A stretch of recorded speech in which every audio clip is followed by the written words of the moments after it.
Bon alors ta glycine ne fleurit pas? Tu voudrais qu'elle soit jolie comme celle-ci?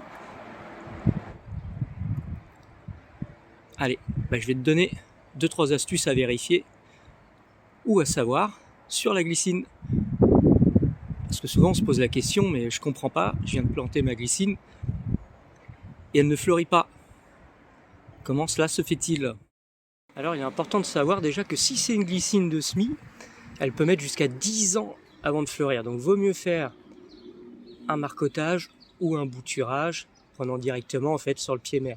Là déjà, on sait qu'elle fleurira normalement pas avant 5 ans. Alors il existe une variété qui fleurit très vite, mais c'est une variété protégée de chez Globe Planter. C'est la variété Amethyst Falls. Bon, c'est pas cette variété que j'ai sous les yeux. Et celle-ci, normalement, elle est donnée pour fleurir dans l'année. Bon, elle sera toujours un petit peu plus chère parce que, comme c'est encore une variété protégée, vous payez en fait encore des royalties à son créateur. Je vous rappelle, je vais vous l'écrire, Amethyst Falls de chez Globe Planter, qui est bleu. Alors, si vous voulez faire en fait des semis, vous voyez, en fait, ça dedans, il y a les graines en fait dans tous ces haricots là. Et en fait, quand il fait super chaud, vous allez voir, c'est super dur à ouvrir. Mais ça, en fait, le gaz à l'intérieur, il va devenir de plus en plus fort à l'intérieur, la pression va augmenter, ça va faire exploser la cosse et les graines vont tomber au sol. Comme ça que ça se ressème.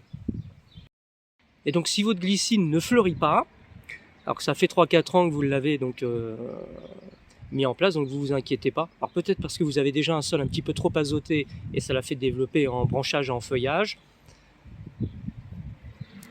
Et puis peut-être qu'elle a un petit peu trop d'ombre aussi. Ou un sol qui lui convient peut-être pas trop, il manque peut-être quelque chose dans le sol. Alors, vous voyez peut-être à mettre de la potasse, histoire d'accélérer un petit peu le développement floral. Et puis si ça ne suffit pas, taillez-la carrément, montrez un petit peu qu'il faut qu'elle arrête de pousser et de se mettre à fleurir. Donc on rappelle, faites attention de ne pas avoir un sol trop azoté, c'est peut-être ça qui va faire développer le feuillage plutôt que la fleur. Après on sait qu'au bout de 5 ans, voilà, que ça met 5 ans en fait pour fleurir, ça c'est une base au niveau des glycines traditionnelles, mis à part pour la fameuse Amethyst Falls. Et puis sinon, rabattez-la très sèchement pour lui dire maintenant t'arrêtes de pousser et puis tu fleuris. Et puis mettez un petit peu de potasse au sol, ça peut toujours lui faire du bien.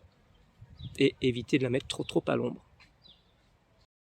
Alors je vous rappelle, ma chaîne s'appelle 2 minutes au jardin, vous avez le droit de liker, vous avez le droit de partager, vous avez le droit de vous abonner aussi, ça fait toujours plaisir. N'hésitez pas à aller sur cette chaîne, vous allez voir, on parle de tout, on parle de végétaux, d'astuces pour le jardin.